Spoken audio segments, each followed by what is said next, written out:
Hey everyone, welcome back. Now we're going to talk about why you should be utilitarian. So, utilitarianism, which has some seemingly extreme conclusions that many people are uncomfortable with in some of the trolley cases. Utilitarianism says that happiness is the only thing that should matter in morality. And thinking this leads them to say you should kill one to save five in all the trolley problems because five people's happiness is going to outweigh one person's happiness. So, why should we think this? Why should we think that more happiness automatically means something's more morally right? And why should we think that more unhappiness automatically means something is more morally wrong? Why should we think this is true? Why think happiness is all that we should care about when trying to figure out what's morally right and what's morally wrong? Well, Mill's answer is basically happiness is already the only thing we really care about. And once we realize that and accept that, then we'll see that the only thing that we could reasonably focus on in morality is happiness. Once we see that that's all any of us really care about, then that's clearly the right thing to focus on increasing when we try to do the right thing. So Mill says the only proof that an object is visible is that people actually see it. And in like manner, which is an old timey way of saying similarly, the sole evidence that anything is desirable is that people do actually desire it. Right? So Mill says, look, if you want to know, if you want to prove that an object is visible, show me someone who can see it. And if you want to prove to me that something is desirable, that it's the kind of thing we should want, show me some people who want it. And Mill thinks I can show you a lot of people who want happiness. In fact, it's all people. All people want happiness. And that's good evidence that people are right to want happiness, that happiness is something we should want and care about.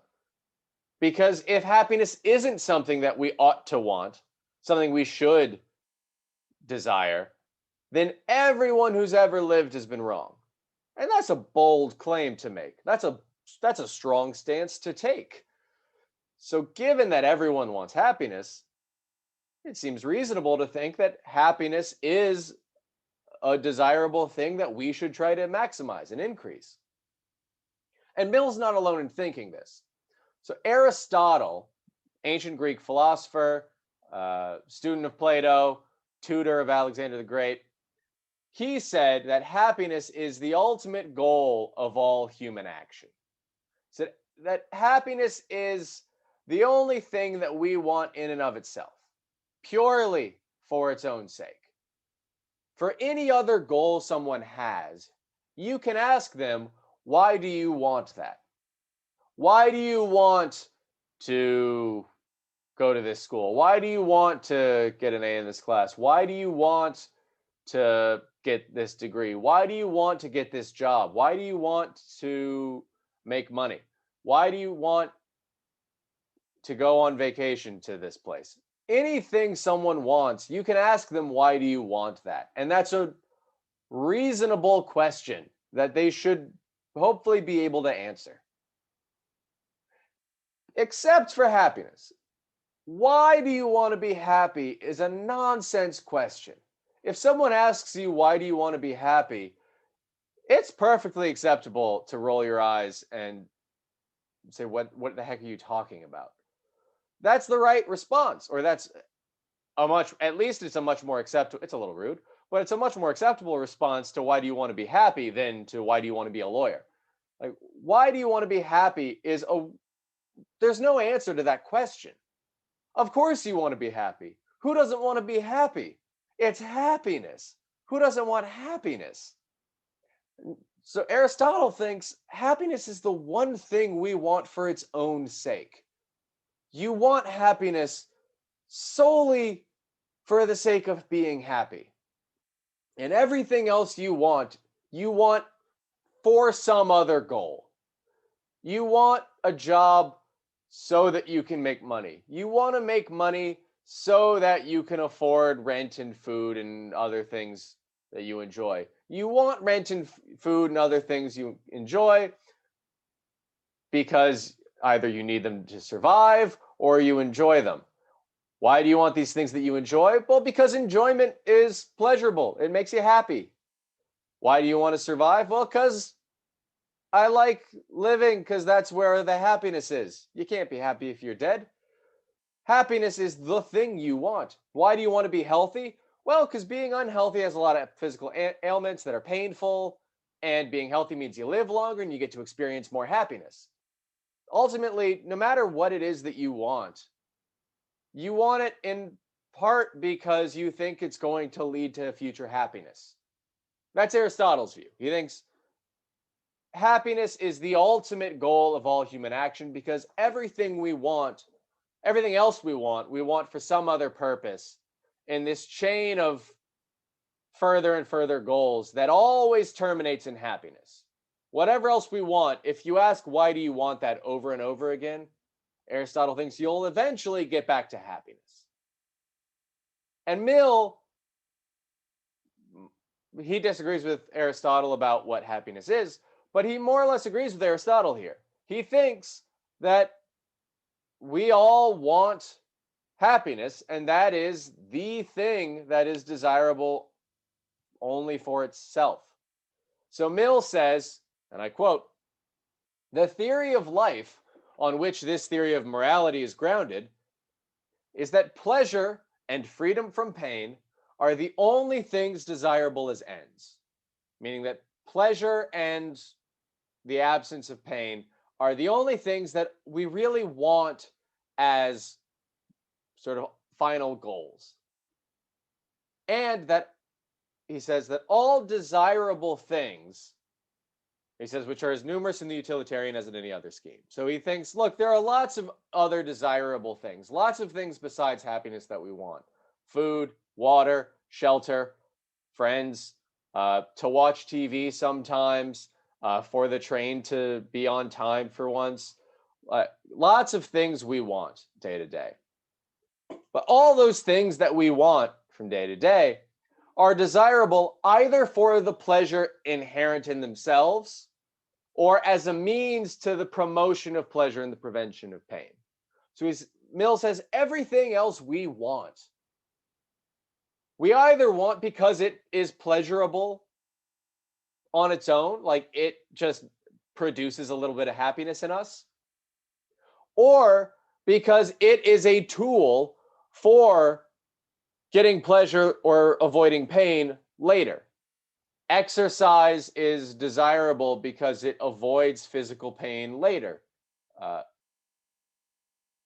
Going to the doctor is desirable because it prevents pain later. Lots of things are desirable. Working hard is desirable because of the pleasure you'll get later. Satisfaction from a job well done, money to afford things that you enjoy, approval maybe from authority figures, if that's your thing.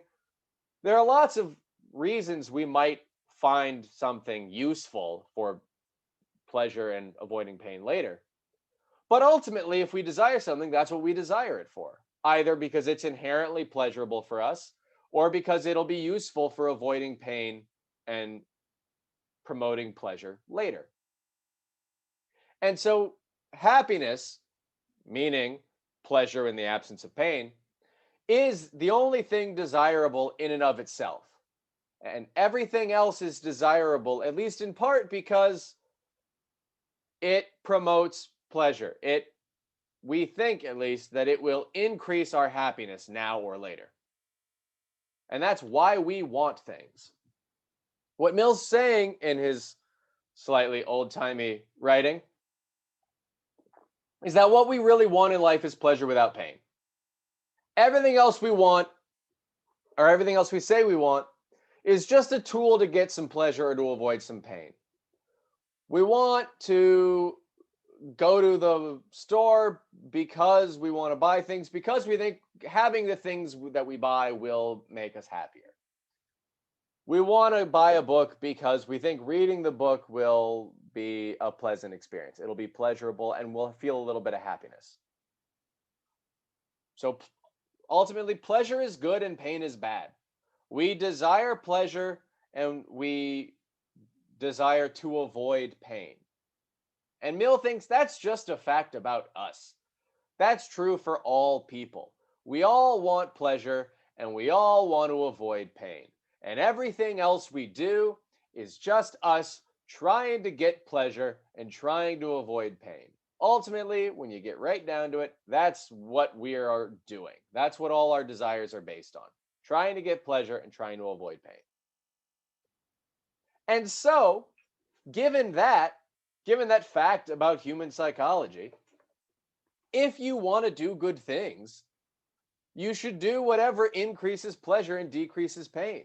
If you know that ultimately what you and every other person who's ever lived or will ever live wants is pleasure and the absence of pain, then if you want to do right by other people, if you want to do the right thing, if you want to make the world a better place, what you should do is increase the amount of pleasure in the world and decrease the amount of pain in the world. Because pleasure is all anyone wants, and well, pleasure and avoiding pain is ultimately all anyone wants. And so the more you help the world with that, the better you have done. The more moral good you have done in the world. And so remember the golden rule.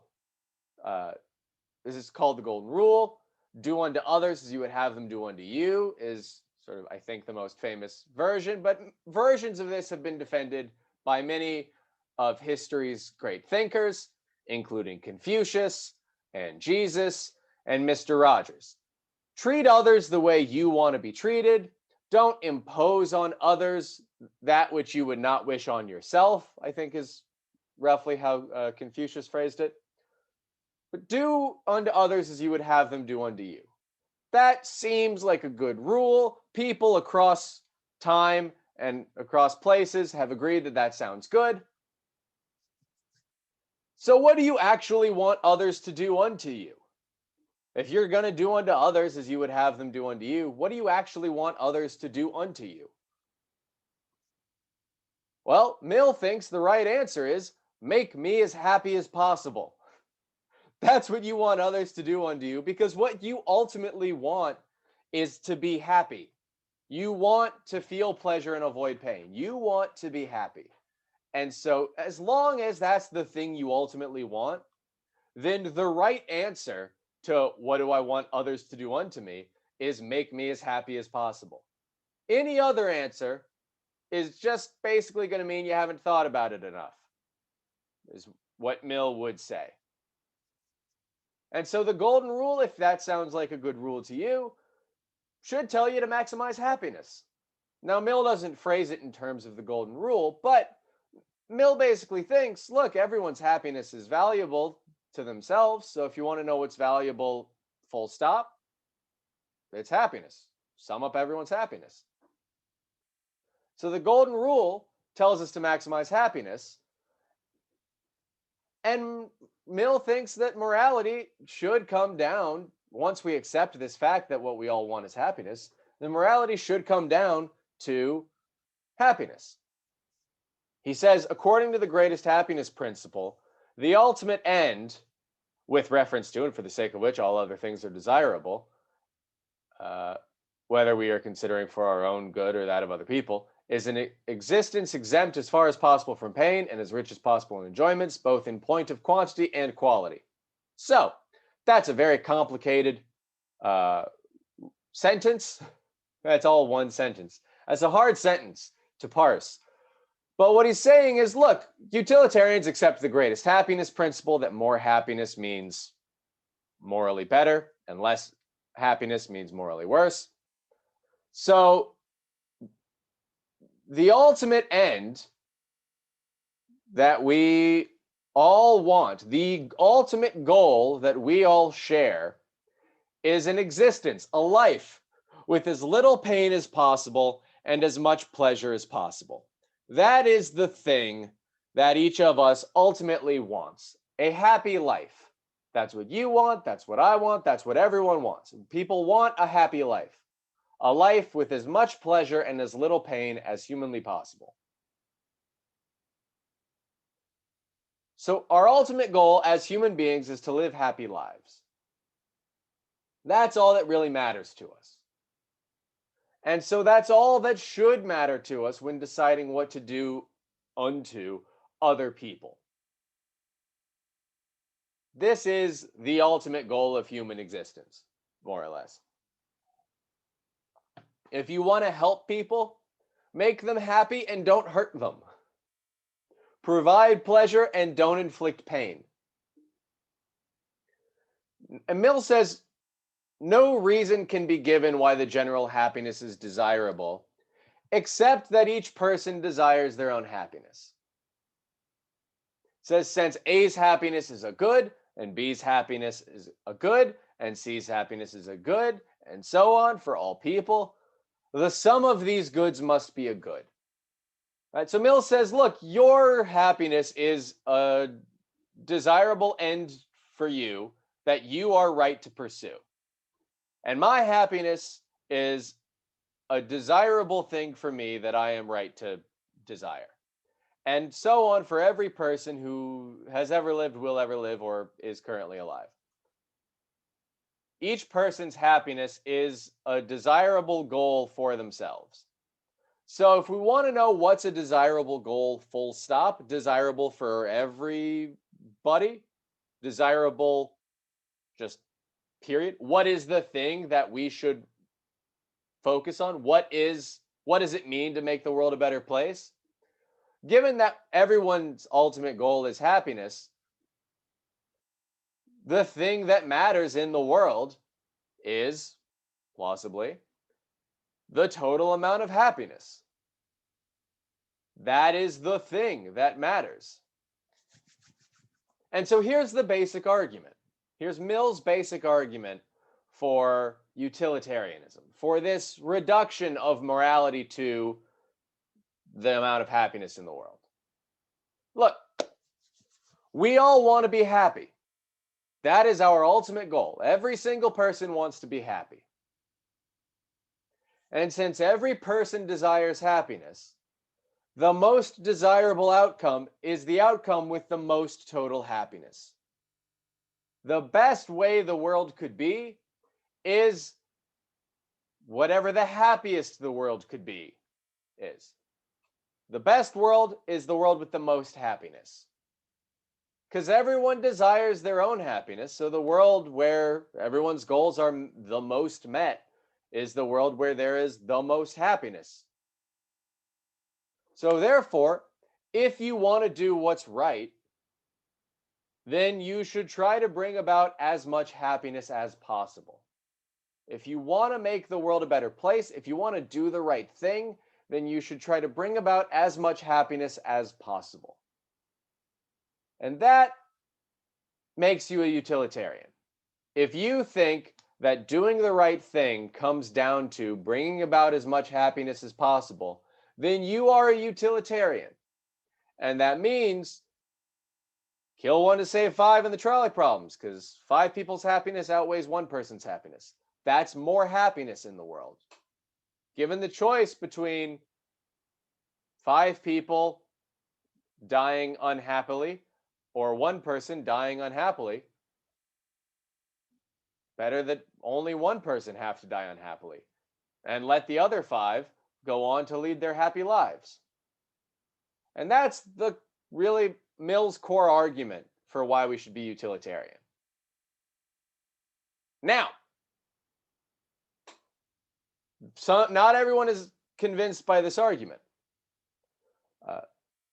In particular, a philosopher named Robert Nozick argues that this argument falls apart at premise 1, which you might think is a weird place for the argument to fall apart. You might think, okay, it's not even obvious this argument is valid. It's not clear that Accepting 1 and 2, it's not clear that 2 follows from 1. It's not clear that 3 follows from 2. It's, you know, yeah, I want to be happy. Everyone wants to be happy, but I'm not sure that this means, okay, I have an obligation to kill one person and harvest their organs so that 5 people survive rather than one person surviving. Like, you might think that the uncontroversial part here would be premise 1, would be the claim that we all want to be happy. But Robert Nozick argues that that is in fact not correct, and that this is a problem for utilitarianism. And we will talk about that in the next video. So, if you have any questions, please let me know. Otherwise, I will see you in the next video where we will talk about Robert Nozick's experience machine.